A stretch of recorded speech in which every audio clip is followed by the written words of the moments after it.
Hello, hello, hello. I hope you're all doing well today. Welcome to NGB Business News, the greatest business news commentary channel on YouTube. And guys, I'm rubbing my hands like Birdman because we got some good topics today. We getting into Elon Musk. Bill Gates is pretty much disagreeing with him with the whole AI situation. You guys know that's going pretty crazy. AI is growing increasingly fast. People are going to start losing jobs because of this. AI is getting to the point now where you can pretty much get any schoolwork done. You can ask it anything and it's going to spit out some information. Maybe not too accurate, but it's going to spit out some information.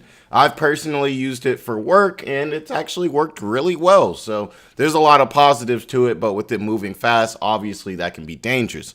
We're also going to touch a little bit too on the YouTuber that was doing pranks and he ended up getting shot. We're going to go into that whole situation. I'm the type of person who's like, hey, it's not worth, messing with people, negatively affecting people's lives for content. To me, that's just corny in general and everything. I get that definitely has its place on the channel, but I'm the type of person who's kind of like, hey, you know what I'm saying? If you pet the lion, you're probably going to get bit eventually, and everything like that. We're obviously going to get into Trump's indictment and his arrest and everything like that. As we know, he was found not guilty of, I believe, about 30 felonies, something along those lines. So we're definitely going to talk about that, and we're going to talk about the effect that it's going to have going into the presidential campaign. You know what I'm saying? Is this good for Republicans? Is this good for Democrats? And kind of how this will proceed into the future.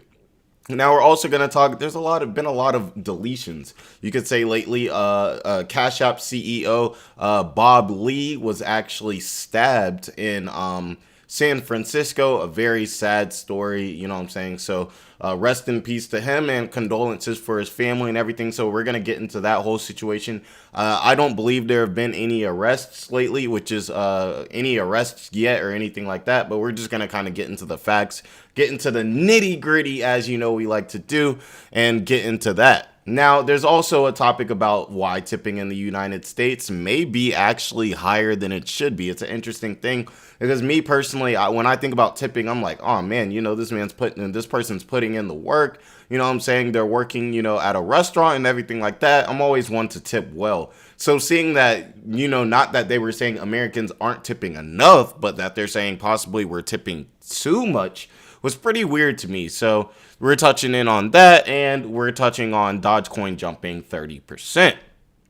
Now, I don't want to hold you guys up too much, so you already know. Let's go ahead and get into the first article. Now, this first article has to do with Elon Musk wanting to pause dangerous AI or artificial intelligence development. Bill Gates disagrees, and he is not the only one. As you guys know, Bill Gates is the co-founder of Microsoft. So with Microsoft being a company that directly profits from the growth of AI, is it really surprising that Bill Gates disagrees? And he's like, no, push forward. Yes, AI. No, that shouldn't seem weird to you guys at all. Got me a little drink because we got a lot to talk about today, people. Now, it says here, if you've heard a lot of pro-AI chatter in recent days, you're probably not alone. AI has been all over the internet. Even I'm contributing to it by all the videos I've made about AI, so I'm a part of the problem.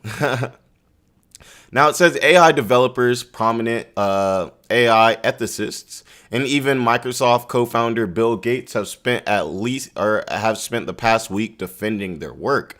That's in a response to an open letter published last week by the Future of Life Institute, signed by Tesla CEO Elon Musk and Apple co-founder Steve Wozniak. I wonder why Steve Wozniak from Apple is not, really going for AI. I would think that he, would want to be a part of that. But you really don't hear too much about Apple's AI really improving too much. As we know, they have Siri. But at this point, Siri is pretty much old news, Now it says calling for a 6-month halt to work on AI systems that can compete with human level intelligence. The letter, which now has more than 13,500 signatures, expressed fear that the dangerous race to develop programs like OpenAI's ChatGPT, which is what I was using at work, it worked very well. Essentially, what I was doing was for an auction, we were, using it to get details on specific types of cars, specific types of brands, and it was writing it out in a very human-like form to the point where, you could kind of tell that a robot wrote it, but it wouldn't really bother you because it still had that human feel, that human element. Microsoft's Bing AI chatbot and Alphabet or Google's Bard could have negative consequences if left unchecked, from widespread disinformation to the ceding of human jobs to machines. So like they're basically saying, this could be a problem because for one, obviously misinformation. If you go into Chat GPT or something like that and you type in a question and it spits you the wrong information, that could lead the public to feel certain types of ways that they shouldn't, that aren't fact-based, because they're not going in really doing the research. All they're doing is just typing it in, hitting enter, and then going off of whatever the Chat GPT or the AI says. Also, as we know, things like McDonald's, how now a lot of the McDonald's that you go in, the cooks are in the back, but no one's in the front. You know what I'm saying? You just order your food off the machine and everything, and then they come in, they bring it to you, kind of taking out that human element. So that could also pose an issue because any job that can be replaced with AI, these people are going to be fearful for their jobs, as they should, which is why I've been recommending people, anyone who has a job that they believe AI could get to the level where it could, supersede their job and everything like that, I would definitely say either go into a different industry, possibly learn a new skill, maybe heighten your skills to the point where something like that wouldn't be possible, because this seems to be the direction we're going, and it could be really bad if you're, in a position like that. Now it says, but large swaths of the tech industry, including at least one of the biggest luminaries, I'm not sure what that is. If you guys know, let me know in the comments. Also, if you guys enjoy this type of content, like, comment, subscribe, and everything like that to help the channel grow. For sure. We've been having a lot of growth. I appreciate all the love you guys have been showing and everything like that. I appreciate you guys. Now, Gates told Reuters on Monday, I don't think asking one particular group to pause solves the challenges. A pause would be difficult to enforce across a global industry, though he agreed that the industry needs more research to identify the tricky areas. Essentially, it seems like he's protecting his business. We all love Bill Gates over here. Traditionally, Bill Gates is a very humble man. He, very smart guy and everything like that. But right now it sounds like he's defending his industry. As we all know, yes, there are a lot of people working on AI, but the real players in the game, the real people that are creating that type of danger, there's not a lot of them. It's like Google, Microsoft, all of those. It's a few, of those tech monopolies that are really having a say in this, so I feel like that's kind of a little disingenuous, because we know it would be easy to get 5 companies that are actually making moves to stop. But if we were to break down to the smaller companies that really aren't going to make moves like that, at least not anytime soon, then, it doesn't have as much of an effect. And it says that's what makes the debate interesting, experts say. The open letter may cite some legitimate concerns, but its proposed solution seems impossible to achieve. Here's why and what could happen next, from government regulations to potential robot uprising. It says, what are Musk and Wolonek concerned about? So it says the open letter's concerns are relatively straightforward. Recent months have seen AI labs locked in an out-of-control race to develop and deploy ever more powerful digital minds that no one, not even their creators, can understand, predict, or reliably control. AI systems often come with program biases, which would be an issue. Obviously, if you're dealing with some type of AI or a robot, the robot having a type of bias like a human is a negative thing, because that's the whole point of having AI, artificial intelligence, is you want that human element there, but you don't want it to have elements like a certain bias towards it, use something, a certain subject. You want it to be strictly based on the facts. Now it says they can spread misinformation.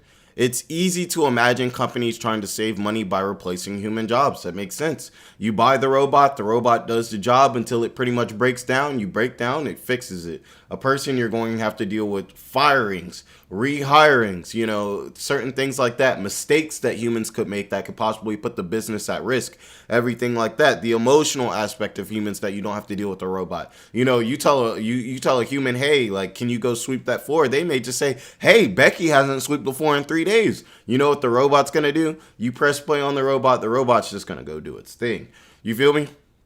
Now, it says Italy has already temporarily banned ChatGPT over privacy issues stemming from OpenAI data breach. The UK, so I didn't know that this has actually been banned. The UK government published regulation recommendations last week, and the European Consumer Organization called on lawmakers across Europe to ramp up regulations too. And if you guys have been watching the videos, I do believe that we do need to have kind of regulations around this. As a person who works in IT, I'm not fully onto the idea of holding companies back or holding the human race back from being innovative at all. But when it comes to the point that it could be potentially dangerous, and to me, AI could be dangerous in a multitude of ways. You know what I'm saying? Then that's something that we kind of got to look into it. Think about people who may be able to not even have social interaction and things like that. It could become to a point where people start talking to AI, to kind of feel like they have that human interaction, and everything like that. And I think that that's one of the scariest things about it, because even though it seems like that could be good, to me, that's a short-term goal to something that could really become a long-term issue. Now it says in the U.S., some members of Congress have called for new laws to regulate AI technology. Last month, the FTC issued guidance for business developing such chatbots, implying that the federal government is keeping a close eye on AI systems that can be used by fraudsters.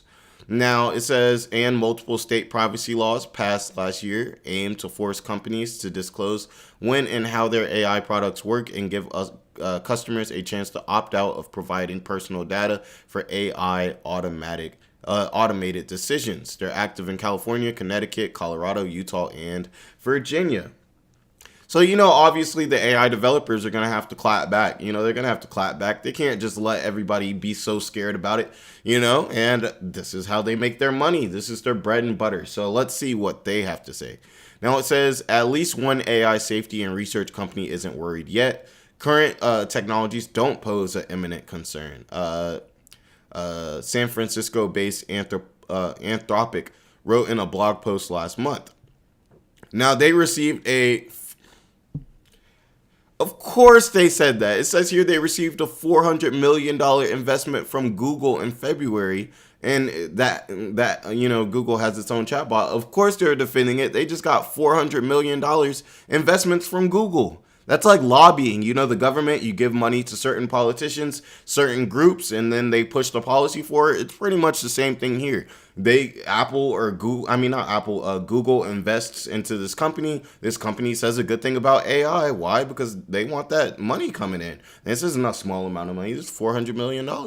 Any business is going to take $400 million deal quite serious.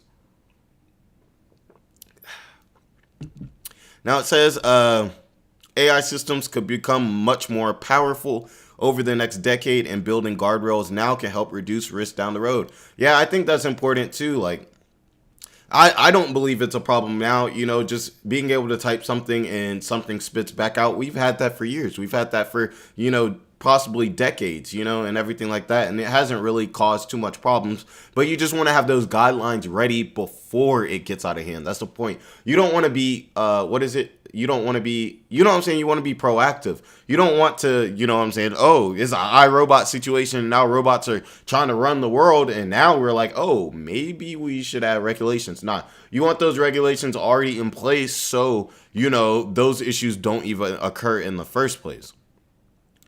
Now, the open letter's ability to prompt conversation around the topic is useful, said a spokesperson that told CNBC Make It. They didn't specify whether Anthropic would support a 6-month cause. They're not going to support it. They got $400 million from somebody making one of the biggest AIs. They're not going to support it. Let's keep it a stack.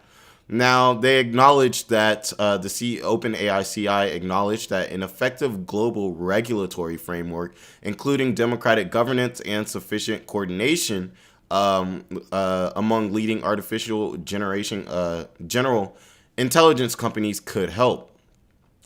But Altman, whose Microsoft-funded company makes ChatGPT and helped develop Bing's AI chatbot, which was the one that actually beat out Google's earlier. It was the Microsoft one is supposedly better than Google. It was a whole thing. They were kind of beefing, and that's why this is advancing so fast, because nobody wants to get beat. Google doesn't want Microsoft beating them out. Microsoft doesn't want Google beating them out. So they got their engineers working on overtime because they know the other companies got their engineers working on overtime. You feel me? So it says some researchers raise another issue.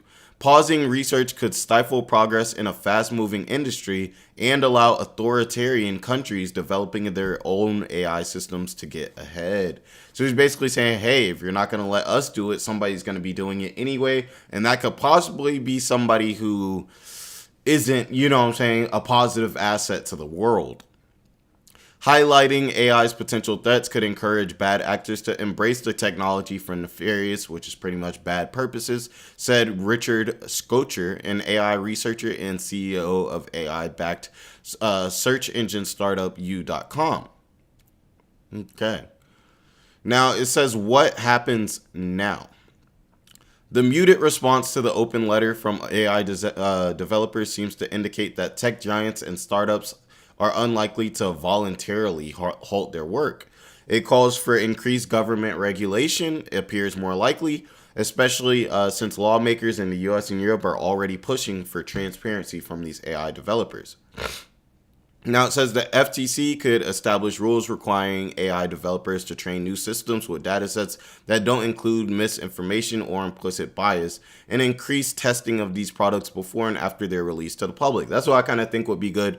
A system of checks and balances, everything like that, where it's like, okay, here's our AI, here's how it works. The government kind of looks at it, they decide if it's got the okay, a board or something, a board of artificial intelligence, they give it the green light and then it's allowed to pass. Or if they think, oh, this could be kind of harmful, it's spreading a lot of information, they may say, hey, you need to take this back and then come back in a few months, come back in a few years, and then, do everything like that to promote the safety. I'm all one for a system of checks and balances. Now, such efforts need to be in place before tech advances any further, says Stuart Russell, a Berkeley University computer scientist and leading AI researcher who co-signed the then open letter. A pause could give tech companies more time to prove that their AI systems don't present an undue risk, which I think would be good. I'm actually more for the pause in AI in general. Like, social media kind of made me realize that as social media rose, we don't like to talk about it, but depression rose, mental health rose, and overall, just even though business-wise, we were able, and technically there was able to be more social interaction, it's not that real healthy social interaction, and it didn't promote that, and this is causing a lot of mental issues. If there had been possibly more regulation, more guidelines, more look into it, more research before, then maybe we wouldn't be dealing with as much mental health issues as we are that are a result of social media. Now, it says both sides do seem to agree on one thing. The worst case scenarios of rapid AI development are worth preventing. In the short term, that means providing AI product users with transparency and protecting them from scammers. In the long term, that could mean keeping AI systems from surpassing human-level intelligence and maintaining an ability to control it effectively. It's going to be human intelligence, for sure, very soon. Once you start to make machines that are rivaling and surpassing humans with intelligence, it's going to be very difficult for us to survive. Gates told BBC Pause back in 2015. It's just an inevitability. So, let's see.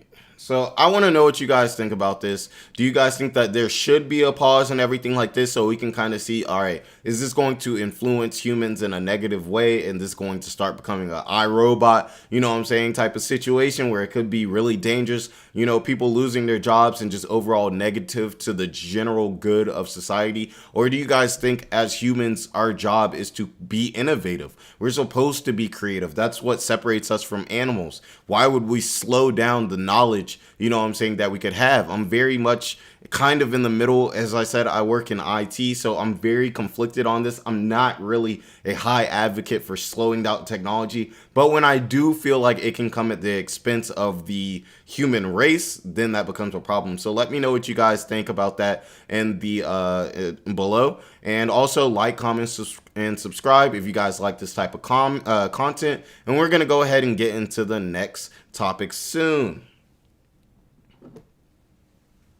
Gonna text my dad.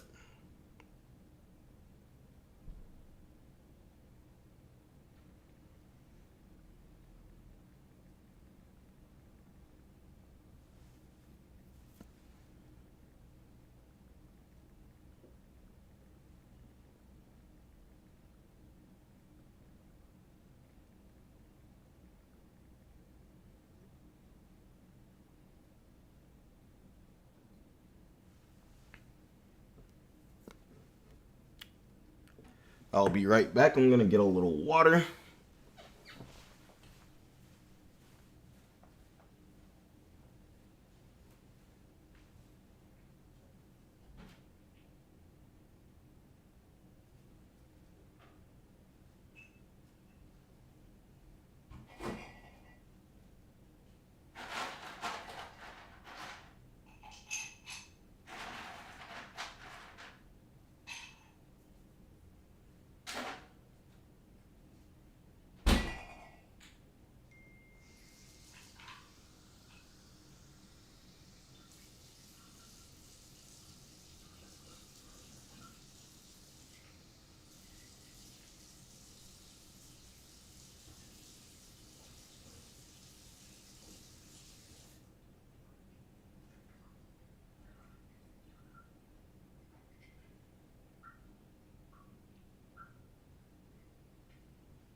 Hey, text my dad. I haven't done my taxes yet. He's on me. He's on me. But let's see what's going on with this next topic. This next topic is about a YouTuber that was he was shot. He was shot doing a prank. A very, very sad story. But honestly, I don't really feel bad for when people do these prank videos and they get punched in the face or they get hurt, because what are you doing? You're going out and you're messing with people, you know, who could be like, think about it. People, you get off a hard day at work, you know what I'm saying? You could be in an argument with the wife. You're trying to go to Walmart, just get some stuff for your kids or get some diapers for your baby, and you got somebody just messing with you, being disrespectful and everything like that. I'm never the type of person who is going to really justify disrespect. I like to go to the root of the problem, and the root of the problem is you are disrespectful. At that point, the person gets to choose however they react to your disrespect at that point. That's why I just say, hey, just don't disrespect people. But let's look at this article. Let's see what's going on with this situation and everything like that. You know what I'm saying? I am very happy that this man is okay. You know what I'm saying? And everything like that. I would never wish excuse me, I would never wish bad or anything like that on anyone. But at the same time, you play games, you know what I'm saying? You get what happens as a result of playing these games. Now, it says this is the person as well here. This is him. It's good to see he's in good spirits. He's throwing up some type of sign, okay? that he probably should get rid of that hairstyle though. You know what I'm saying? Like, shoot, that's probably why he got. Yeah, never mind. Dude, maybe it wouldn't have happened if you had had a better haircut. But excuse me, my hair is not done, so maybe I shouldn't be talking. But let's get into the nitty gritty. Let's see what's going on with it. Now it says a 21-year-old man said he was recording a practical joke for his YouTube channel in a mall in Dulles, Virginia, Virginia, when a prankee got mad and shot him in the abdomen. So he got shot pretty much in his stomach. Now, Tanner Cook, a prankster on the YouTube page Classified Goons, I'm not even going to get into that name, but okay, was in intensive care on Sunday after a bullet pierced his stomach and liver, according to a CBS News affiliate station, WUSA. He remains in the hospital following surgery. Cook's father, Jeremy Cook, told Insider his son's gallbladder was removed during surgery and that he'd been on heavy medication to deal with the pain. It's just sad. Like, is it really worth it? I heard he also has like 40,000 subscribers. Is it really worth it? 40,000 subscribers? Like, I got like 500 subscribers. I'm not trying to get, if I had 1 million, I wouldn't be trying to like mess with people to the point where I'm putting my life in danger. It's like, is it really worth it, guys? Is the clout really worth it? Some people would say yes. Now, it says, speaking to WUSA from his hospital bed, Cook said, I was playing a prank, a simple practical prank, and this guy didn't take it very well and shot me. My question is, why would you assume that everybody is going to take pranks well? A lot of people don't take pranks well. They don't know you. You're not their friend. And you're just, the way they see it, you're just some person who is imposing in their space. I'm not sure exactly what the prank was, but think about it. You have a random person that's just being disrespectful to you for inherently no reason. Now it says his father told Insider that a detective on the case told him Cook's prank involved Google Translate, and Cook was asking a guy some questions and had his phone in his face, taking up the dude's personal space, and he didn't appreciate it. I wouldn't have appreciated it either. I wouldn't have shot him, but but like I said, at a point where you disrespect somebody you don't know what they're going in life. You don't know what they've been through. This could have been somebody who's been to prison 20 years and don't care whether they go to jail. And all they trying to do is go to, Walmart and cop a quick snack or something. Next thing they know, they got somebody disrespecting them with a phone all in their face. Now it says Cook, whose YouTube account has almost 40,000 subscribers, regularly posts videos of himself playing pranks on unsuspecting members of public. Previous videos show him going behind the counter at fast food restaurants, trailing strangers into stores, and pretending to vomit on Uber drivers. This is all stuff that I assume will get you shot eventually. I don't know where you guys are from, but if you do this in the city of Atlanta, you hop behind the fast food counter, especially them Waffle House workers, they got them hands. If you hop behind that counter, they gonna hit you with chairs, spatulas, you might get stabbed.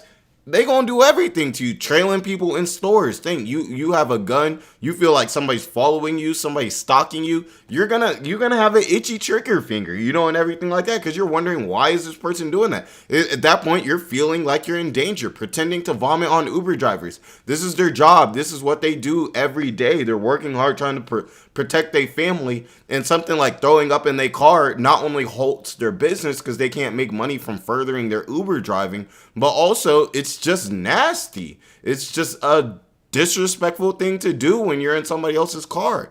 So I can understand, like, if you make these videos enough, eventually you're going to get what's coming to you. In earlier videos, his victims became aggressive and called the police. So before, he's already seen this type of response. You know what I'm saying? Now it says, but on Sunday, Cook got his most shocking response yet. Him and his friend were recording a prank video near the Cheesecake Factory. Shout out to the Cheesecake Factory, by the way. A lot of people don't like the Cheesecake Factory. I feel like it's a little mid, but it's still okay, I feel like there's a lot of other places I would rather go, but it's all right. I do feel like their food should be like 10% better. But I digress. Ugh. Now, it says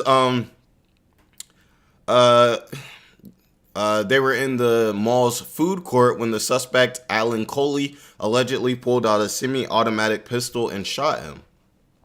Cook's family told WUSA the footage is now part of evidence against Coley, who was charged with aggravated malicious wounding, shooting, and the commission of a felony and discharging firearms within a occupied building. I'm the type of person, I'm like, man, I would kind of like, to me, it's almost like justified when you mess with people like that, so I wouldn't even be like, free that man. I get it. But it's also kind of like, free that man. Let me know in the comments how you guys feel about this whole type of situation. Do you guys feel like the YouTuber is really in the wrong? Or do you guys feel like the guy who shot the YouTuber is really in the wrong? I get it, innocent pranks and stuff like that, but you can't mess with people. You can't be infringing into people's personal space, making them feel like they're in danger, because that's what weapons are for. They're for when you feel like you're in danger, you know, and everything like that. Obviously, you're not supposed to shoot unarmed people, you know, and everything like that. But like I'm saying, it still, to me, it makes sense, you know what I'm saying? So hopefully his charges, I believe he should, you know, take some responsibility for being irrational. That's why I would call it irrational. But there has to be some type of lenience for the actual situation itself. That's like somebody coming up and, you know what I'm saying, they cup a fart and they put it in your nose and you punch them in the face and then you go to jail and you're like, what? I feel like I was assaulted. I was defending myself, you know what I'm saying, and everything like that. Like, he cupped a fart and he put it in my face, like, you know what I'm saying, and everything like that. So I do think that's kind of unfair, and I do feel bad for the guy who shot and is in jail, you know what I'm saying, and everything like that. The other guy I also feel bad for. He's 21, you know, he's still learning life a little bit, but you're an adult, so you gotta deal with the repercussions of your actions. You're over here trying to make YouTube money, make a profit off of making other people's lives worse, so you got what happened to you. So what happened was he got offended and decided to shoot my son because he was offended at what my son was doing. And so I think there's a greater issue here with too many people being offended, rightly or wrongly, and then going out of control. L parenting. Why are you defending your son who is going out and actively messing with people? Is that not the issue that you feel that you need to address? You know what I'm saying here? Like, if your son wasn't out messing with people, you know what wouldn't have happened to him? He wouldn't have gotten shot, you know? Now, it said the father added he's received multiple hate-filled messages online from people who believe his son deserved to be shot. Guys, don't do any of that. I don't believe in that at all. This is just nasty and terrible. I don't understand how people can think that. In the world we live in, if you're offended, gives you the right to go and do things up to killing someone if you're offended. Now, Cook's father, however, told Insider that he forgives the shooter, as he should. Even though this guy tried killing... I shouldn't have said that for YouTube. I forgive him. I'm not offended because I serve a God of the Bible, Jesus, and he instructs me how to live. And that's not to live in offense, because these type of things can't happen if you're consumed with anger and offense. And if somebody is working to bring you out of anger for views. L father, honestly, L father, he needs to be on his son right now. See, son, this is why I told you not to mess with people. This is why you shouldn't be running a channel like this. You know what I'm saying? If you're gonna run pranks and stuff like that, do it in a manner that's not embarrassing people, hurting people, making people angry. You know what I'm saying? Things like that. He appeared in court on Monday and has a preliminary hearing scheduled for May. He's being held without bond. He was not publicly identified by name by police, but court documents identify him as the victim of the shooting. Despite his injuries, Cook told USA that he intends to continue making...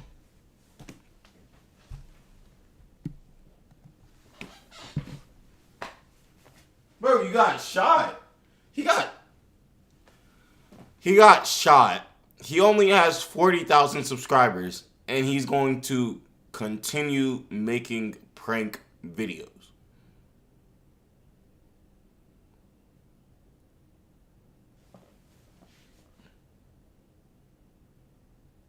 This is ridiculous. Anything for clout now, huh? It's 2023. Anything for clout. Hey, if I can hit 100K subscribers, it's okay if I might die.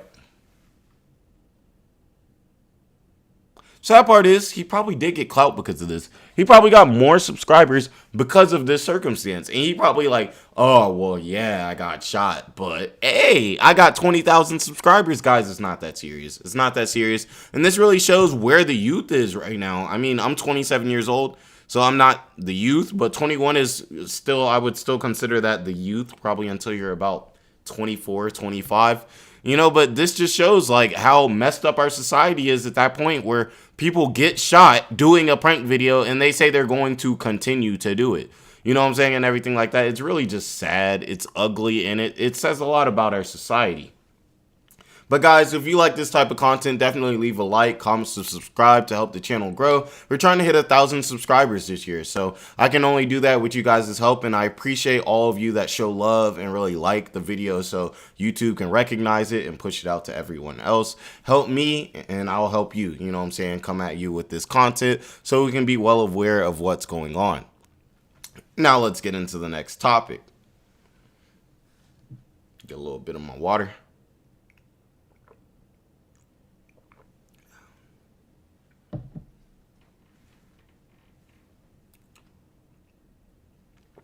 Ah, man. Whiskey! Okay, so the next topic is about Trump indictment serves Democrats' interests, says political analyst. This is going to be very interesting. As we all know, Trump had gotten arrested earlier this week on, I believe, 30 felonies, and he was actually found not guilty. So W for Trump for sure and everything like that. But we still got to look into what are the repercussions of this. Trump was the first president, you know what I'm saying, to actually, have criminal charges, to be arrested, everything like that. So it's all a very interesting situation. And it's interesting to see, it says it serves Democrats' interests. Why? Is that because maybe Trump has a bad look on him? Maybe that's a red mark on his resume, you know what I'm saying, and everything like that. I'm not sure. So let's actually take a look at this article and, pretty much see why he feels this way. It's a political analyst, so he should be well informed about his whole situation. You guys like that? You guys like that beat? Man, 24-second ad. We got 20 seconds, guys.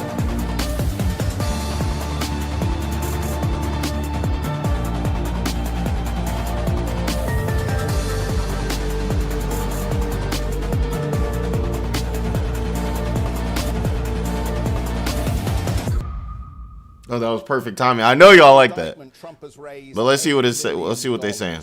So the base is emptying its pockets for him. He's building a bigger fighting fund off the back of this. Is this going to blow back in the faces of the Democrats? Good to be with you, Jeff. Well, I mean, I would say, the indictment is going to have uneven effects, and it's pretty clear, I think, already that it's juicing his numbers among his supporters. 4 out of 5 Republicans buy into Trump's claim that he's being framed, that it's and this is only going to reinforce support among. Wow, 4 out of 5 Republicans buy into that Trump was being framed.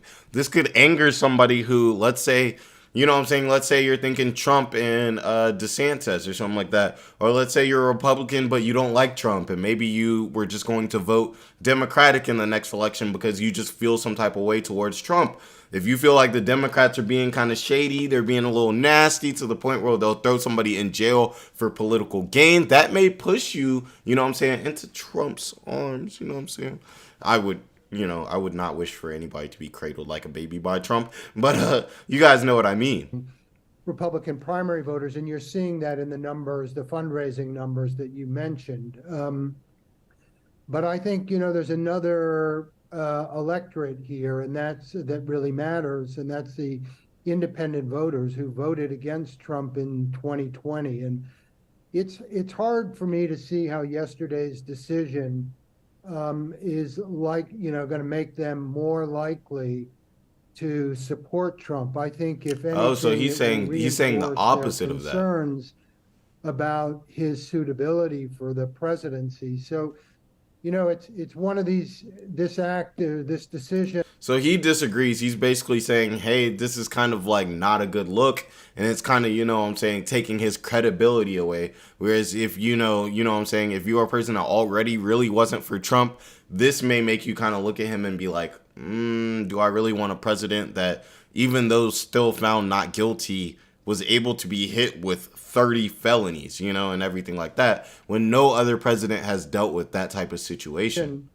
The indictment doesn't have a kind of constant, even effect. It breaks differently. Of course, the Democrats, it's reinforcing opposition to Trump and will juice the numbers on the other side. But I think the key constituency, or the There key you go. Y'all see bloc Trump to in the watch back. here are the The independent orange voters. man. Peter, let me continue down this line of thought. There is a view circulating that the Democrats actually want this to galvanize support for former President Trump and secure his nomination from the Republican Party, because they want Trump to run against the Democrats in the general election, because at this point, the polls suggest that he wouldn't win if he was up against the Democrats. And to your point about the independents, I saw one poll out over the weekend that over 60% of independents They would agree rather with the have Ron indictment, DeSantis suggesting than that Trump. That's probably not a smart This is not going move. to turn any of those independents into Trump supporters. What do you think of that view, that the Democrats actually want this to elevate Trump's standing?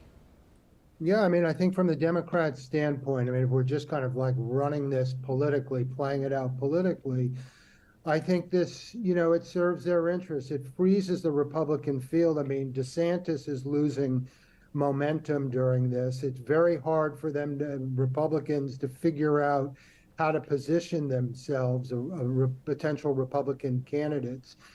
And I think the betting among Democrats, which I think And is we a already safe know it's going to bet, be is that Trump Donald or Trump can't DeSantis. Let's win the keep it popular real. vote. Doesn't mean he can't win the Electoral College. He proved that in 2016. But it does, it makes it harder. I mean, I would say though, That picture of Trump.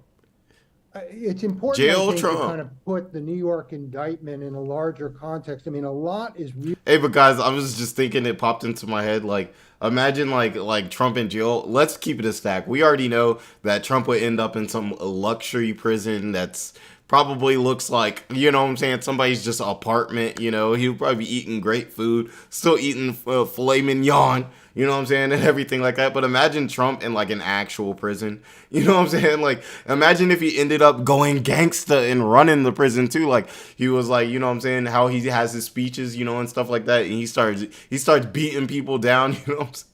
I'm just saying, I think it would be pretty crazy, like, to see Trump in like an actual prison, not your rich people. And like this, as we know, this is a very abnormal case. So it would be like, if a president was to go to jail, where would they set him up? Obviously there would be some security. If you guys don't know, if you're an ex-president, you're granted security, and I think about what, $100,000 a year or something like that. And like I said, you're given security. So it'd be very interesting to see what the protocol was if a president actually was to go to jail. Clearly, Trump's been found non-guilty, so we're not going to speak about him like he was guilty about any of these things. You know what I'm saying? Free Trump, I guess. Free Trump, I guess. But yeah, I just think that would be a very interesting dynamic if it was actually like he had to go to a real jail and deal with jail politics as opposed to politics. Let me know in the comments too. Do you guys think Trump would come out on top? Or do you think that he would be at the bottom of the list and people would be tearing him up, abusing him? Or you think he got them hands? Does Trump have them hands? Really going to depend on whether this is the first, I think, of multiple indictments, whether the prosecutors in Atlanta and in the Justice Department follow with indictments in those cases. And arguably this indictment makes it more likely that those will occur because they've broken the taboo that you guys mentioned at the top of this segment, that, it's the first time that a former president has been indicted. But so I think kind of, the politics of this are likely to be shaped by these other cases, the more Oh, I'm sorry, damaging guys. investigations really that are still outstanding. You guys heard what he had to say. But you guys heard what he had to say. So I want to know what you guys think. Do you guys think that Trump being freed, obviously that's good for the Republicans, in the point that if Trump is running and he is the most popular Republican candidate with DeSantis, coming up next, obviously the Republicans are taking a win by him not being in jail, because that will definitely hurt his presidency. But who do you guys think this is more of a dub for? You know what I'm saying? Do you guys think it's more of a whole thing where it's like people are going to look at it like, wow, those Democrats are kind of shady. They're trying to throw him in jail because they don't feel like they can win the election? Or do you guys think it's that kind of whole situation where it's like, oh, why does this president, ending up in this type of situation, ending up in this case, possibly ending up in court cases, criminal cases with multiple felonies? That's not a good look. I don't want a president like that and everything like that. So what side do you guys think are you guys on? Do you guys think this is more of like a good look for Trump, or you guys think this is more of an ugly thing for Trump? Also, do you think this is a W move or a win? W move for Democrats, or in a L move for Republicans, or you think it's a W move for Republicans and an L move for Democrats, you know what I'm saying, and everything like that.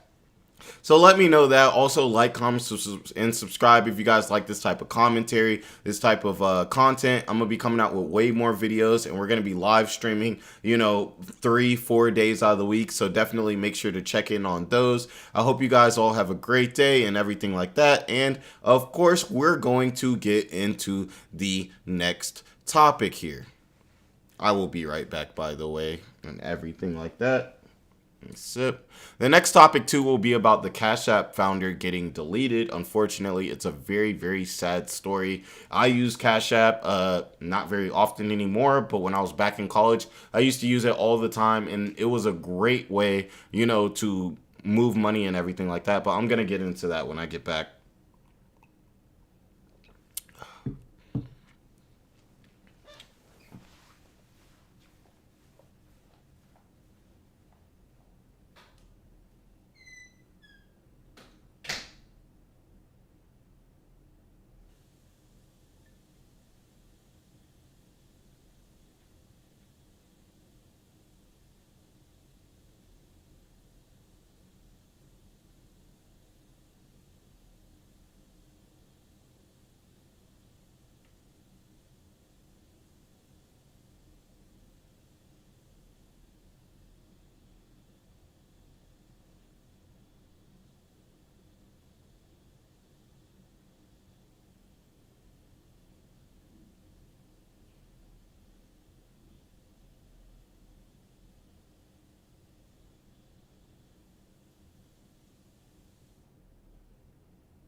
Okay, so for the next topic today, we've got Bob Lee, who was unfortunately stabbed in San Francisco while I don't know if it was Subway, but he was going to a restaurant to get food or something, I believe, late at night, 2 a.m. If I was a billionaire, you would not catch me going out at 2 a.m. I'm Uber Eatsing. I'm calling up the personal assistant. Hey, I need you. You're getting paid well, So I don't really understand that, especially too, if I was a billionaire, I would be moving with security. You know what I'm saying? But, San Francisco, I'm pretty sure is a pretty safe place. They have a problem with people breaking into cars and things like that.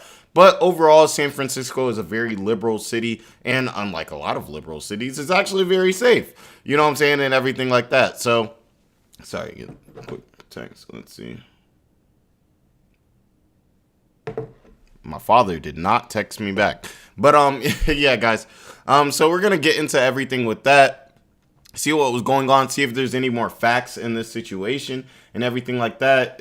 Condolences to this man's family and everything like that. Very sad story. It sucks when you really see someone, you know what I'm saying, make a life for themselves, really contribute to society and everything like that. I remember back in the day, I don't use Cash App as much anymore, but when I was back in college, Cash App was a big thing. It used to really be, a way for me to, send money to a friend. A friend buys you something real quick, you just Cash App and you good real quick, and everything like that. And this was before the era of Zelle, Apple Pay and stuff like that has come out and emerged recently. So, that was really the most efficient way to really move money between people. So there was a lot of usability with it and everything like that. And it's overall just a very sad story.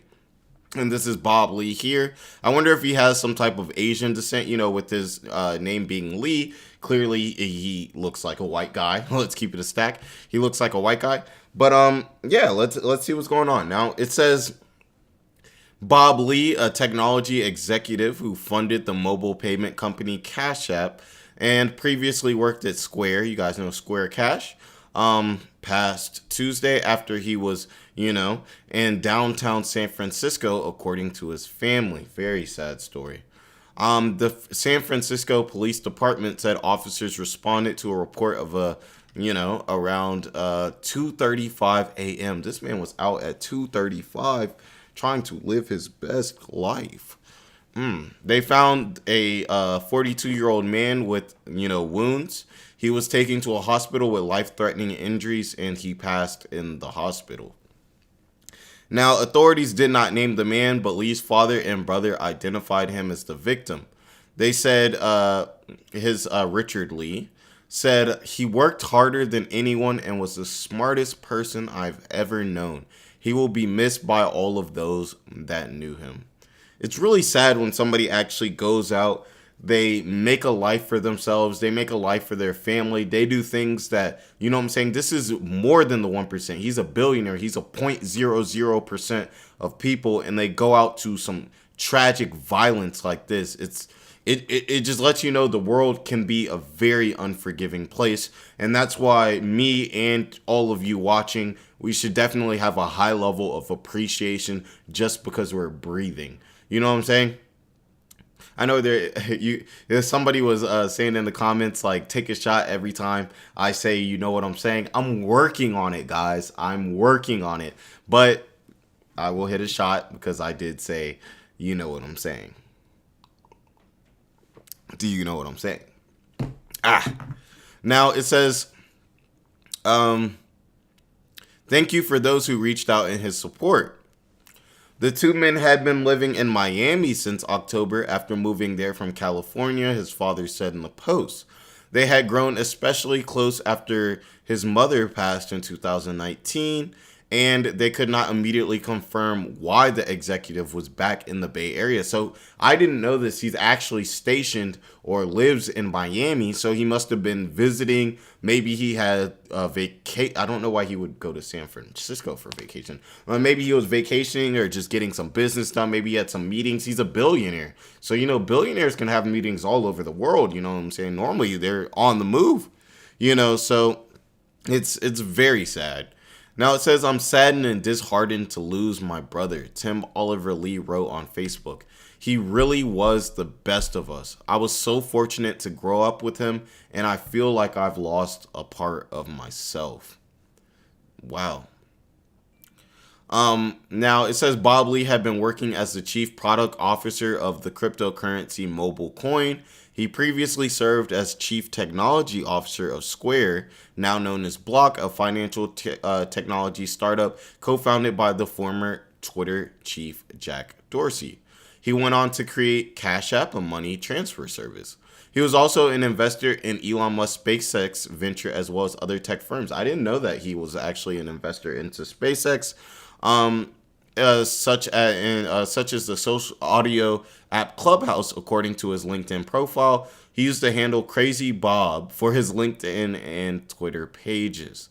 In a statement Wednesday, the founder and chief executive of MobileCoin said that he passed away and praised his business acumen. He did not specify the cause of the death. I didn't mean to say that. But he was a dynamo or force of nature. He was the genuine article. Okay. He was made for the world that is being born right now. He was a child of dreams, and whatever he imagined, no matter how crazy, he made real. Ridiculous. In a Twitter thread, Goldberg said Lee was like a brother to him and praised the technology executive as brilliant, visionary with a kaleidoscopic mind. No arrests appear to have been made as of early Wednesday. I really hope they find this guy. I really hope they find this guy for sure. Police declined to release any more information about the crime when contacted by NBC News because of the homicide is an active investigation, referring questions about the victim's identity to the city medicinal examiner. Now, if you guys haven't heard of Coach Greg Adams on YouTube, great guy, check him out. I love watching his live streams. He made something very apparent when he was saying it's very interesting, a billionaire getting, deleted in this type of way and the dude hasn't been found 50 hours later seems a little bit strange, and everything like that, handprints, everything like that. And he was saying possibly this could be a kind of what would you call it? A theory that with the emergence of cryptocurrency, it's not possible for there to be these type of money transacting services because cryptocurrency is essentially built for that reason. So, that's kind of the whole conspiracy theory where it's like, okay, maybe, some of these crypto companies or the government may have played a part in this because they know that somebody who has an app like this is a direct threat to that type of innovation that they're trying to start. It's just a theory. I wanted to put it out there. Just a theory. I don't believe that at all or anything. I think this might have been senseless violence. But at the same time, we don't know. Was anything stolen from him? Was he robbed? Was he mugged? Was he just, what I'm saying? Was there a situation? Why, everything like that. Hopefully we can get some more information on the subject.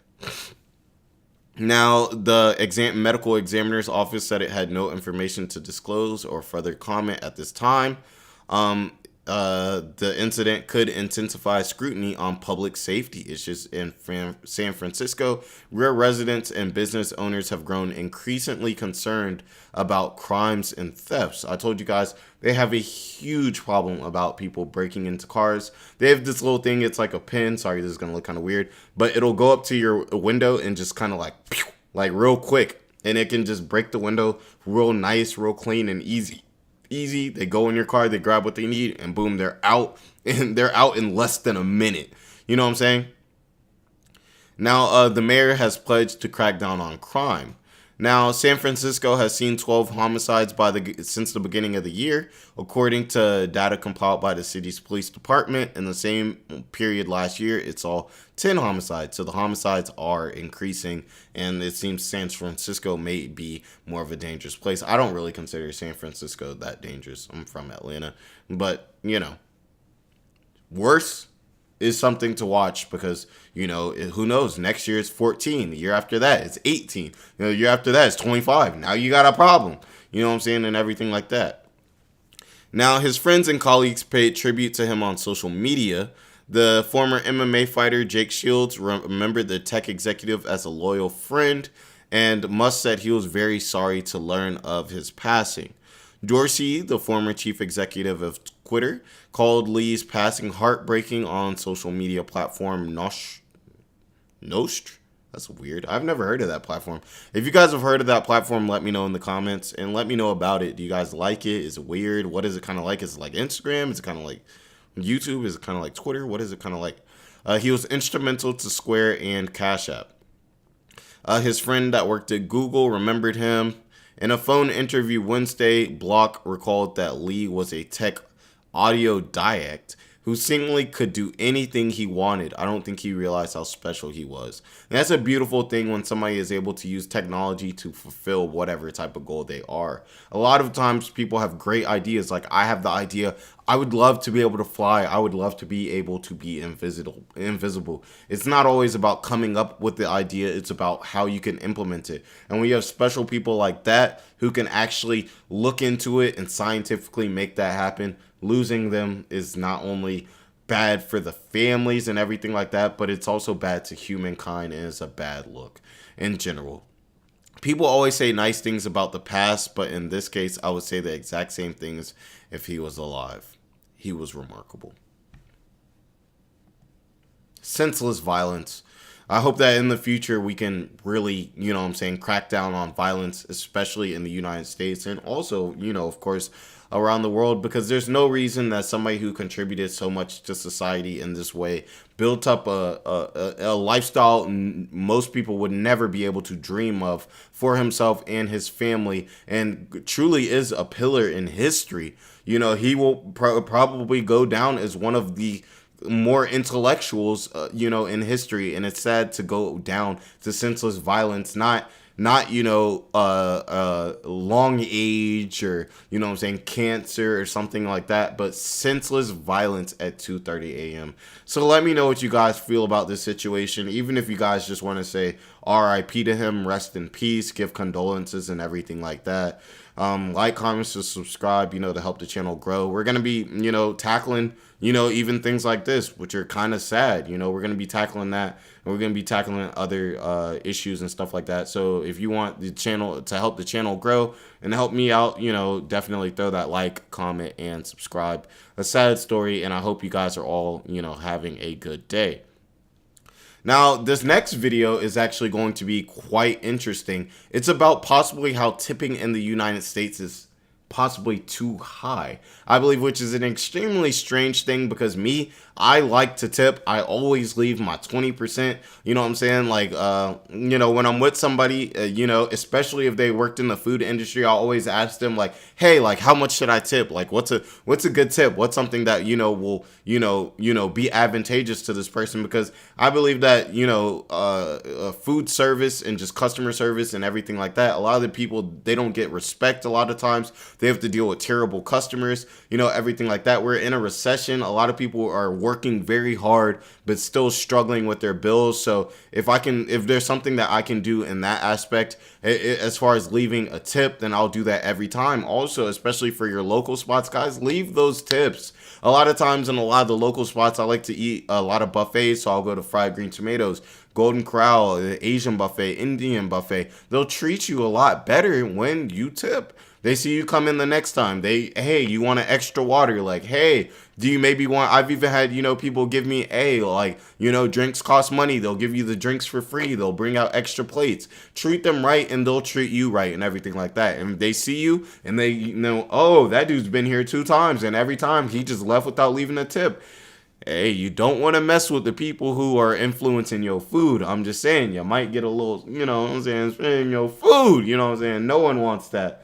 So let's see what's going on with this whole situation. Why tipping in the United States has gotten out of hand. I'm assuming they mean that. That means people are spending too much on tipping, but I haven't seen this yet. So let's get into it. Let's see what's going on with it and everything like that. I don't want to hold you guys up. We break away with purpose, harnessing data-driven insights and boundless curiosity. If you guys, have a drink, take a little drink with me while we wait patiently. Divergent. Ugh.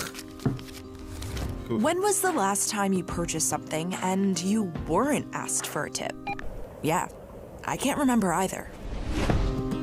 Tipping culture has gotten out of control. I get up to the pay window and she's like, how much do you want to tip? What am I going to tip you for? Wait, this also, I have a question for you guys. All right. Because I've always wondered this. So me, I already let you guys know, I tip 20% whenever I'm eating at a restaurant. But when I order food to go, I don't tip, because in my opinion, you're tipping the waitress because they're bringing you waters, they're bringing you your check, they're getting with the kitchen, getting your food, they're taking your order, everything like that, bringing you napkins, really whatever you want. When I order food to go, I think about it kind of like fast food, or in that kind of dynamic where there isn't a waitress or a person who's, doing all of these extra things. I just feel like they're cooking the food just like any restaurant would, and they're just handing it to you. You have to drive there and everything like that. So let me know what you guys think. Do you guys feel like you should tip when you're just picking up food? You call in an order and you're picking it up? Or do you guys think that you should only tip, you know, when you're actually sitting down at the restaurant, having that interaction with the waitress? They're bringing you waters, they're bringing you drinks, you know what I'm saying, and everything like that. Let me know, because I'm a little confused. I could be wrong by not tipping when I like just go to pick up an order. And if I am, let me know. If enough of you guys say I'm wrong, then I'll start changing my ways. I'm in the drive-thru. Oh my God. Tips have been on the rise for decades. I'm definitely not tipping in During the the drive-thru. 1950s, people commonly tipped 10% of the bill. By the 1970s and 1980s, that jumped to 15%. Today, people tip anywhere from 15 to 25%. According to one 2022 survey, consumers said they tipped more than 21% on average. Nowadays, there are people who argue 20% is kind of a cheap tip. While the percentage that consumers are tipping at full-service restaurants in the past couple of years has remained about the same, in the fourth quarter of 2022, the number of tips provided at full-service restaurants grew 17%. Meanwhile, the tip frequency at quick-service restaurants such as coffee shops and fast food chains rose 16% during the same time period. That's kind of crazy too, like considering, I know it says like 6, so that was a few years ago, but with inflation and things becoming more expensive and stuff like that, it is interesting to see that people are tipping more. It's kind of a good point, you know, it's good to see, you know, people are kind of shelling out money for service workers, you know, because a lot of times they be dealing with a lot of disrespect and a lot of stuff that I don't feel they should have to take. What we're seeing now nationwide is something that is known as tipflation. At every opportunity, we're being presented with a tablet that's asking us how much we'd like to tip. In many cases, not only replacing the old-fashioned tip jars that you could feel good about throwing some spare change into, but actually suggesting tip amounts, often right in front of the employee receiving that tip. Not to mention also your dinner date and the... Yo, that sucks when you're at a restaurant and like it's one of those kind of restaurants. I don't like this. I actually like, if I feel like somebody is doing this, I actually tip less. But like I have had occurrences, and let me know if you guys have too, where like the person is like watching you like sign the check. Like it's like, why are you standing there while I'm signing the check? It's almost like they feel like if they're watching you, then you'll leave more money or something like that. I have seen that happen.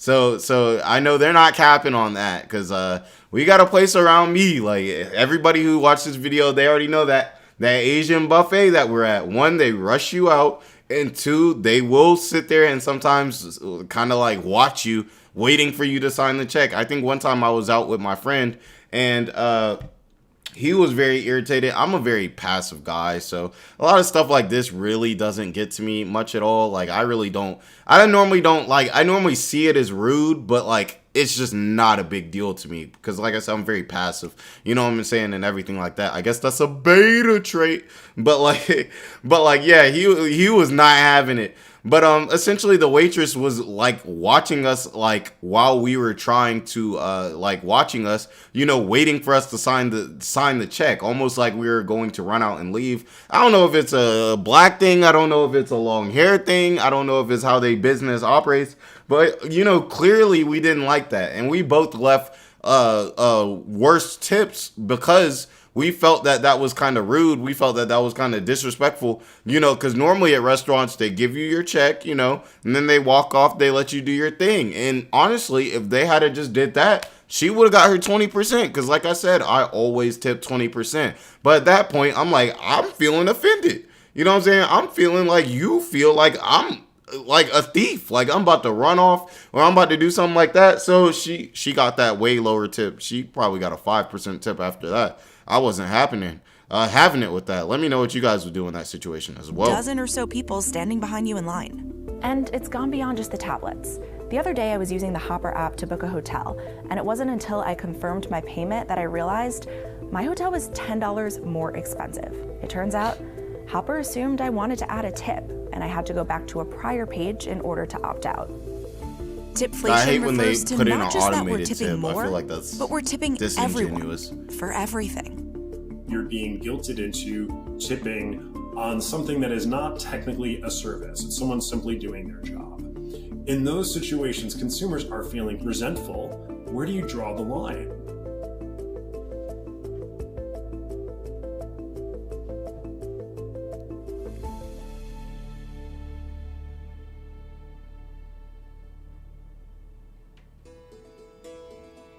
Oh, ooh. He held that Tip out. stands for to ensure promptness. Tipping may go back as far as the Roman era, but according to most experts, the practice likely has its origins in medieval Europe. Noblemen taking passage on roads would throw coins to the rubble to ensure safe passage. One theory is that it evolved in eating and drinking establishments as a way to forestall envy, that when you're eating and drinking, you're having fun, and the people who are serving you are not. Fast forward to the 19th century, when waiters who received a full wage went on strike demanding higher wages, they were replaced with women who employers could pay less. A decade later, there was the population of newly freed slaves. The idea from these restaurant owners was that they were giving the luxury or privilege of a white person's tips. That was without a full wage. Ironically, as tipping exploded in the United States, it became less common in Europe and was replaced with service charges. While the first federal minimum wage law was passed in 1938, it wasn't until almost 3 decades later when the tip minimum wage was established. In 1991, the federal minimum wage for tipped employees was set at $2. I want to know too, like he said, like it was being replaced in Europe. I've heard, guys, if you guys don't know me, well, I mean, obviously you guys don't know me, but I watch a lot of food videos, and I have seen in a lot of European countries, tips can also be seen as disrespectful to them. It can seem as though you think the person is kind of cheap, you know, kind of like a comedian, like, you know what I'm saying, a stripper, you may throw dollars, but if you throw dollars at a comedian or a rapper at a concert or someone singing at a concert, it's almost like a form of disrespect. And it's in Europe, a few places in Europe, I've seen that it seems like, I think it may have been Ireland, guys, correct me if I'm wrong, for sure. But it was seen like with the bartenders, tipping the bartender was seen as disrespect because it was like, that's you assuming that the bartender isn't making enough, which is kind of disrespectful to the craft, you know, and everything like that. So guys, let me know, especially my guys in Europe, let me know, like, is that true? Is that really how it is or anything like that? 13 cents, which is what it remains at as of March 2023. As far as I know, the United States is the only country that exempts tipped workers from having to receive the full minimum wage. In 43 states, it is legal to pay tipped workers less than the standard minimum wage because tips presumably make up that difference.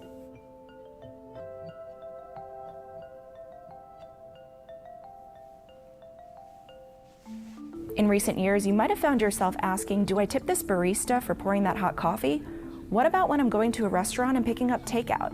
And how much do I tip that doorman, driver, or dog walker? When those in the service industry were feeling the brunt during the coronavirus pandemic, consumers started tipping for things they never had before. And the percentage of remote transactions when tipping was an option in which the consumer tipped soared from about 46% before the pandemic to around 86% in January 2022. If people were willing to tip the person delivering food to their home 30%, why not ask if they'd like to tip when they can pick up? Don't get me started on those delivery apps, y'all. Those delivery apps, oh my gosh. It'd be like, I'm from Atlanta, so y'all know all I eat is wings. All I eat is wings. 10-piece wing. They charge me, let's say, $14. Okay. Get my 10-piece wing. Why did DoorDash order $30? Delivery fee, this fee, that. Yeah, it's like the food is even more expensive on the app than in the store. How is that? The store don't even have to bring it to you. It's the delivery driver that's doing it. But hey, I'm just going on a rant. But is that not crazy, you guys? I do not support ordering food on whatchamacallit. It's almost like you're paying 2 times as much for the food, to be honest. And I'm still gonna pay my 20% after watching this video. But now I'm looking at it differently. A lot of traditional customers and transactions were looking for alternative ways to make up that income. And if asking for tips was one way to do it, they were willing to try it. And since then, that ask hasn't dissipated. Another reason consumers say we all seen those videos where the pizza delivery person doesn't get a good tip and they mad. Now you got somebody beating on your door, like they get aggressive sometimes. Right? I'm afraid not to tip because, well, you do less good work. Customers might not be concerned about the barista's perception of their tip before getting their latte, but what about the mechanic repairing your car? I don't know about you, but I'm certainly going to make sure to tip them well to ensure my safety. Are you supposed to tip your mechanics? Another reason consumers are tipping more, newer technologies. Kiosks and tablets with 3 large tipping suggestions that pop up on the screen in front of you. 3 options chosen by the business. I have not yet been to the restaurant where they recommend 5, 10, or 15% for quick takeout. It normally always starts at 15 as a bare minimum, sometimes even starting at 20, 25, and up to 30. According to a 2022 creditcards.com survey, 22% of respondents said when they're presented with various suggested tip amounts, they feel pressured to tip more than they normally would. They use those options as an indication of kind of what the normative range is and feel compelled to tip within that range. So the more you ask, the more you get. The 3 prominent companies with that trendy, sleek look are Square, Toast, and Clover. They launched a bit more than a decade ago to help businesses run smarter, faster, and easier, all in one point of sale or POS systems. In some cases, fewer fees so it's less of a burden to accept multiple credit cards, no long-term contracts, and multiple other useful tools including inventory and employee management. They got credit card processing into the hands of individuals and very small merchants. Square did a great job. It's been a tremendous growth story. That's half of the business today.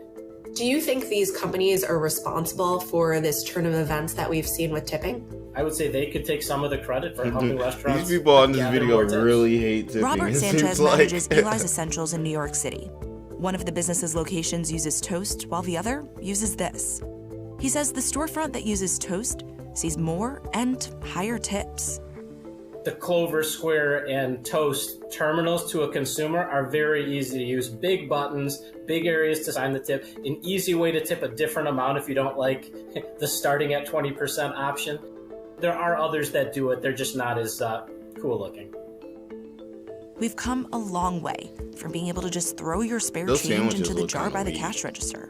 The new tablets have turned what used to be a sin of omission, I simply didn't put money into the tip jar, into a sin of commission. I have to hit a button and say no tip. I have to actively choose not to tip, whereas before, not tipping was a kind of a passive thing. Glancing at the tip jar could have also been a way to get You know, that kind of reminds me of that episode of South Park. I don't know if you guys know, it was like Randy or one of the guys in South Park used to go to Whole Foods, and they would like, you know, they would ask, like, do you want to donate money to, like, you know, starving children in Africa or something like that? And he'd be like, no, like, I'm good. Like, I don't want to donate money right now. And they would get on the loudspeaker, hey, like, you know what I'm saying? Can somebody come over here? I can't get it working because he's not leaving a tip for the starving children in Africa and everything like that. Like, kind of making you feel bad, like, you know what I'm saying? Like, and everything like that. It kind of reminds me of that, where it's like, you know, like, instead of like just having the option, like, yeah, I'm gonna just throw a few bucks on the table,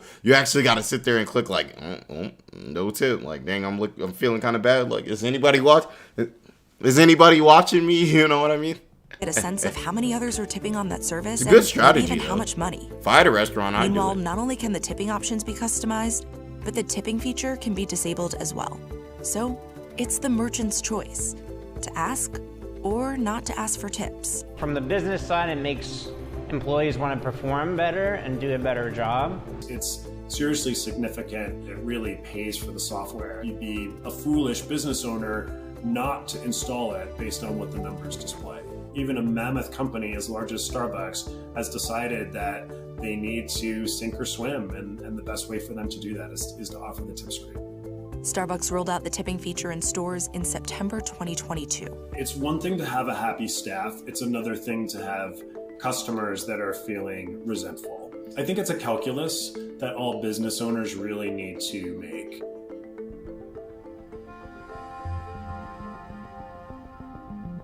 Do you think that they're somewhat going to start seeing that they're getting lower tips because people are paying tips to so many services, or they're resentful of the act of tipping in general? I think that's a very real danger of servers in a sit-down restaurant. They were greatly affected during and immediately post-pandemic by restaurants doing all sorts of fees. Their tips were actually going down because consumers were saying, well, if I'm paying for the health insurance and I'm paying for inflation and I'm paying for this and I'm paying for that, enough is enough. The more you levy these line items onto consumers, guess who's being penalized? It's the one area that's still quasi-discretionary, which is the tip. I went door to door talking with waitresses, bartenders, and baristas, and while they wanted to remain anonymous, they told me it's happening already. With inflation and being prompted for tips left and right, they say customers have already started to tip less and sometimes not at all. A 2022 study found that 17% of Americans are tipping less because of inflation. However, 10% report tipping more. At the same time, more than half of Americans, or 60%, want to do away with tipping entirely. The extent of pandemic-influenced generosity I'd has rather have also it gone kind of down. like Europe. 43% like, of they just consumers get typically paid tipped well, servers 20% salary, or more in 2022, and then, everybody just compared to pay for their 56% food of consumers in and, everything 2021. Like that. But I get it. Meanwhile, I get the it, average though. I'm tip for used to full-service tipping culture. restaurants It's has fine gone to me. down It's not only like a big slightly deal. during the same time I'll period. pay somebody According to 20% Toast, every time. 19.6% in the I fourth want quarter of good 2022, service, like, you know what I'm saying? compared to 19.8% in 2021. However, according to surveys conducted in those same years, respondents said they're tipping higher percentages, 21.2% and 18.9% respectively. It can genuinely hurt the people who truly, truly rely on gratuities for their livelihood. I firmly believe that the tipping invasion we are experiencing right now, I think it's a net negative for society. And with that tablet at just about every counter, no matter where you go, the question is, where's the tipping point? I'm wondering how long before I'm tipping my doctor after an annual physical. If you want to seem especially generous after an exceptional meal, you might decide to go big and tip 30%. But it's a cycle. As more people seeking to make a good impression then up their tips to 30%, maybe even 35%, what becomes a generous tip? Next thing you know, you're gonna be tipping 50% of your meal. Your meal $25. You tipping But I also 13, think there's got to be a 14 logical bucks. ceiling somewhere. Oof. I'm gonna just don't keep know it where at it is. 20% and just leave it at that. But then they'd be like, that's not the social norm anymore. Yeah, definitely let me know what you guys think about this whole like tipping thing. Do you guys think tipping has gotten out of hand? Or do you guys think like these people are just being kind of greedy? They're being kind Stocks of pushed bougie? modestly higher to Sorry finish about a that, guys. holiday short. They're being kind of bougie and everything like that. Like, also let me know, like, do you guys think like that we should go to more of the European standard where it's like, okay, like there's a lot of respect for being a server. There's a lot of respect and skill that goes into being a bartender. Should they just receive a salary and the salary is adjusted, you know, for a lack of tips and everything like that? Like how I told you, and I believe it was Ireland, it was seen as disrespectful to leave a tip because that's you basically like showing the bartender like, you know what I'm saying, like you're not making enough money. The same way I said, like if you have a entertainer who is singing and everything and everybody bought tickets to go and watch them sing and everything, it would be very disrespectful to start shelling out ones and fives onto the stage, you know what I'm saying, like you're tipping them. It would come off as rude, you know what I'm saying, and everything like that. So let me know how you guys feel about that for sure. Now, next we're going to go into the Trump indictment. Like, basically, they're talking about if it's a distraction about domestic issues that we're dealing with in the United States.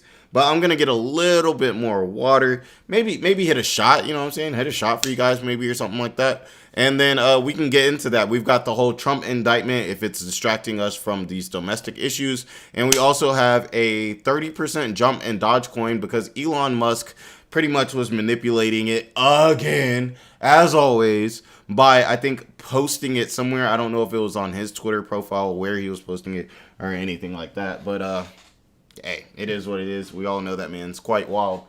But I'll be right back. Ooh, I'm going to grab a chair.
Okay, guys.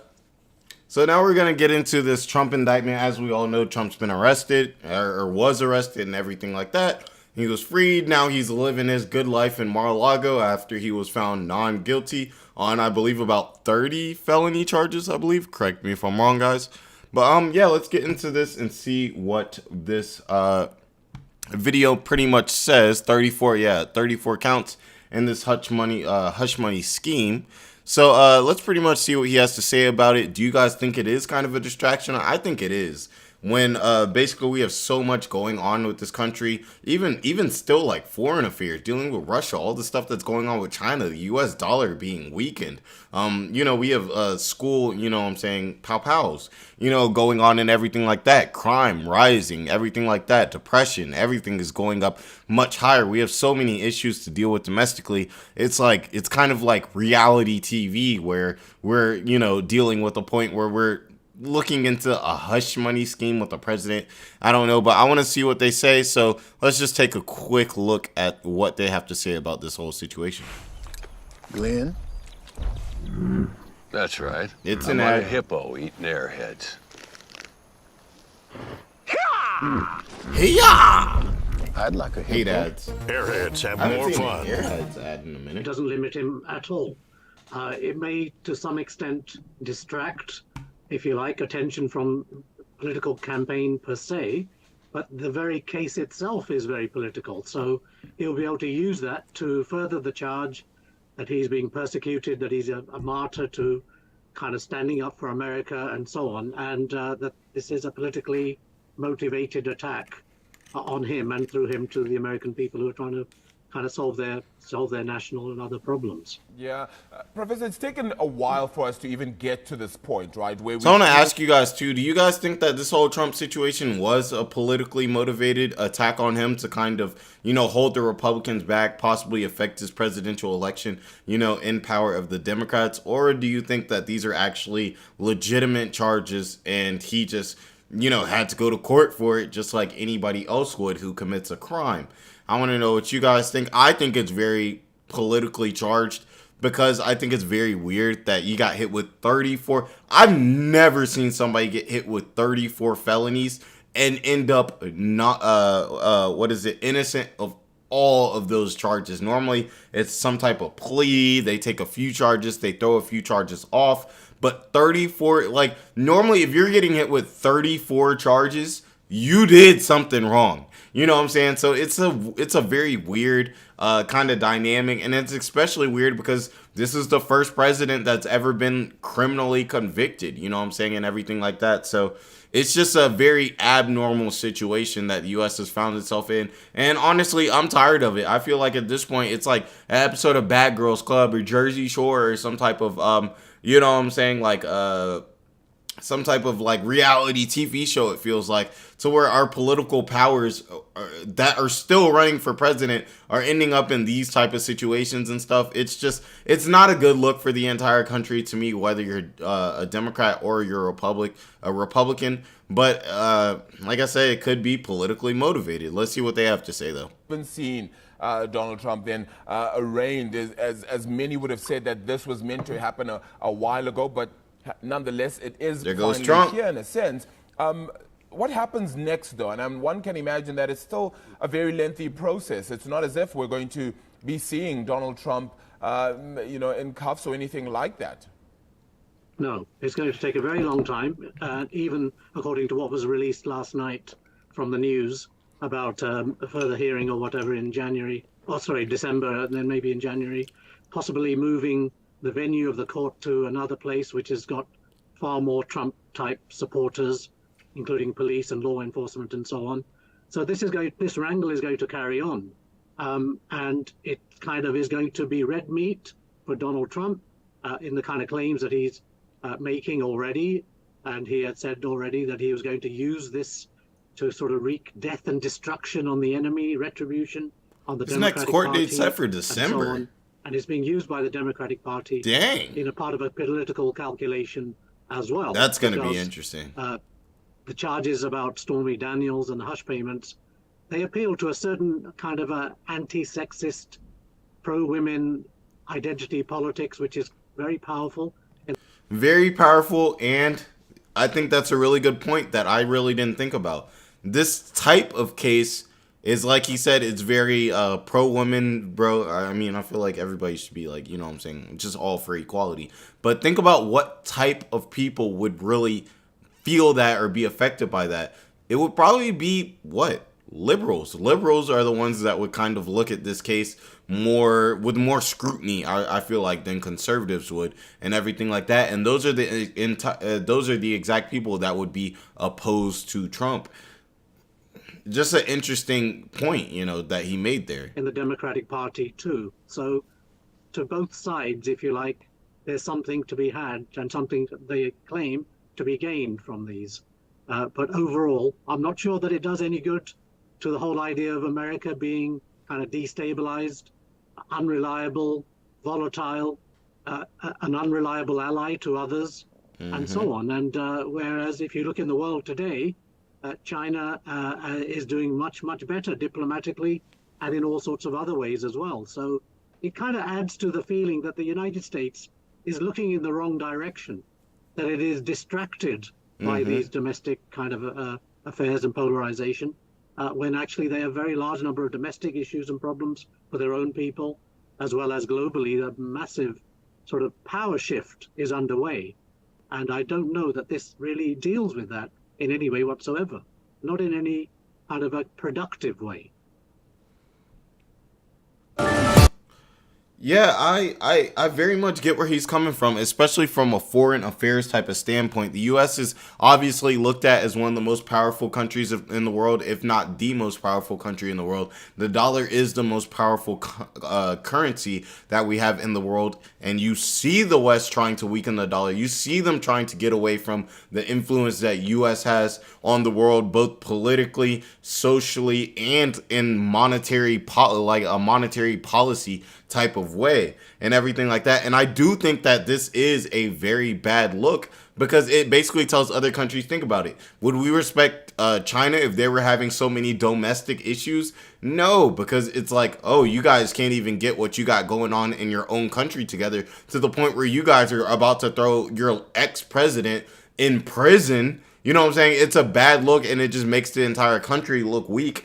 And what happens when other countries think that we're weak? Then they'll make a lot of moves that traditionally they wouldn't make before. So I do definitely think that this is a, you know what I'm saying, a bad look in general. I'm not sure if this is going to be good for the Republicans, bad for the Republicans in general, but I do think this is a distraction against the real issues, the point that we're worried about if Trump is going to jail or not, rather than worried about policies that actually will directly influence or help the people of the United States, or the United States' power as a foreign power. And I want to know what you guys think about this. Do you guys think this Donald Trump stuff is actually just a whole bunch of kind of like BS, or do you guys think that this is just like anybody, you know what I'm saying? He did something wrong. He needed to be held accountable for it. He went to a court, you know what I'm saying, to a court for everything like that. And he was just found non-guilty because maybe he wasn't, you know, of course, guilty of this. Like, we will never say that he's guilty of it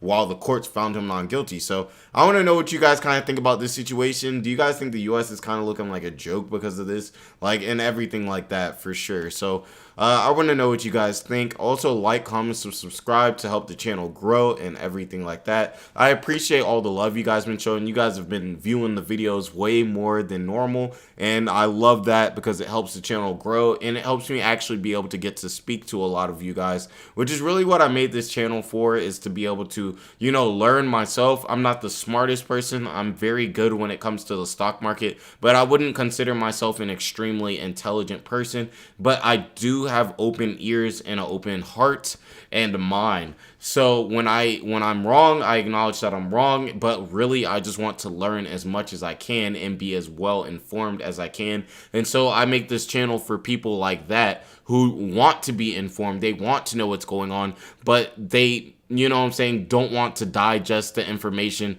in a way that's extremely complicated, boring, everything like that. And that's why I made this channel. So shout out to all the supporters, and if you're watching this, definitely support. And let's get into the next topic.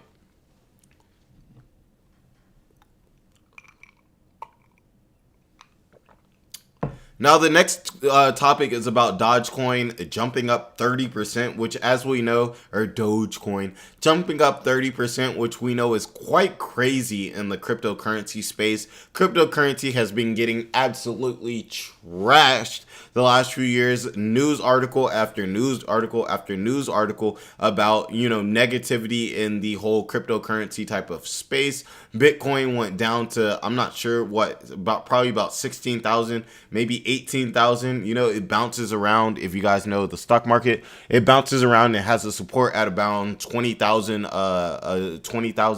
Bitcoins. I don't know what you would call it, but 20,000 Bitcoins and everything like that. And we know that Elon Musk has been heavily influencing, the cryptocurrency market in general. We know Dogecoin to the moon, you know what I'm saying? Dogecoin, like for the tendies, all of that hype and everything like that. That was exacerbated by Elon Musk, going on to that. What was it? It was some type of YouTube platform or YouTube channel or something like that in an interview, and basically saying, promoting Dogecoin. No, he was promoting Ethereum. I'm sorry, promoting Ethereum, I believe, and making that rise, to the moon. Was it Ethereum or Dogecoin? You guys will let me know. I already know for sure. But let's look and see what's going on with this and everything like that. It's pretty much Dogecoin jumps more than 30% after Musk changes Twitter logo to an image of Shiba Inu. As we know, Dogecoin's mascot, or whatever you would like to call it, is Shiba Inu. It's a cute dog. Let me show you it. It does have a picture right here. Oh, yeah, that's the dog right there. Look at it. Look at it. Isn't he looking cute? He's looking a little overweight. But overweight can be cute. You know what I'm saying? Overweight can be cute. Not for me with women. But, you know what I'm saying? You see like a puppy or something and it's kind of chubby, like that's cute. But, yeah, guys, I want to know what you guys think about this. Do you guys think that cryptocurrency has, really, a future? Because for me, I do believe cryptocurrency has a future because I think the idea is right. A decentralized form of currency. I think that's a great thing, especially in a world where we have so many different currencies we're fighting. Oh, the US dollar is going to be weakened by China and Russia and Iran, matching up and going against it and not trying to trade it and everything like that. So I think the idea is good, but I think the implementation is very tough. Why? Because it's a currency that's made to go worldwide, but it can still be regulated in each specific country. It's unregulated, it's very sloppy, and that's why things like cryptocurrency and things like NFTs haven't really been able to have their place in the world that I feel that they should, because essentially there's no centralized unit for it, which is very ironic. You know what I'm saying?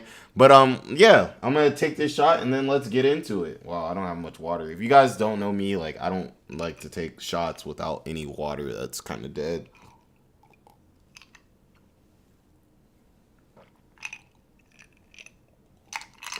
Ew, that was gross.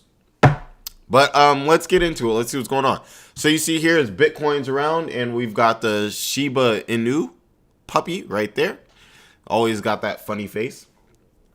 Now it says, I'll make this a little bit bigger for you guys. Let's see there. There we go. Make myself a little bit bigger, just just in case the girls are trying to see how good I look. You know what I'm saying? I'll make myself a little bit bigger. All right, now. It says niche cryptocurrency Dogecoin spiked more than 30% on Monday after Twitter CEO Elon Musk, the modern day Iron Man, replaced the blue bird on his company's website with the image of Shiba Inu, the digital coin's logo. He replaced the actual Twitter logo on Twitter's website with. It's so hard to defend this man. If I was a stockholder, I don't hold Twitter because, you can't. I don't think anymore. I don't think it's public anymore. But why would you invest? What? Why would you do that? I don't know. Let me know what you guys think about that. To me, I think that's ridiculous. I think it's unprofessional. I think it's the trolling that Elon Musk just did, and that's why he's not at the top of Forbes anymore, because of stuff like this. Now, it says on Friday, attorneys for Twitter and Musk asked a federal judge to toss out a $258 billion billion with a B lawsuit from 2022 that accused a billionaire of manipulating Dogecoin's price and driving it up over 36,000%. After the Twitter logo was altered to a Shiba Inu image, he shared a meme about the change to his 133.5 million followers on Twitter. The dog appeared only for some users of Twitter, including those on its website. So only some of the users. That's an old photo. You see that? Oh.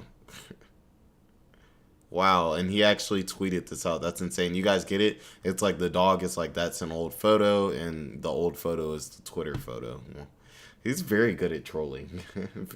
Like very funny man. But if you're investing in this company or you work at this company, like, do you want that type of unprofessionalism realistically, like, at your company? You know, it's... I don't think I would want that because that's too volatile, and people don't want to invest into things that they think are going to be volatile or the price will move like this. The person, some news comes out, the CEO puts out a tweet, now you're down 10%.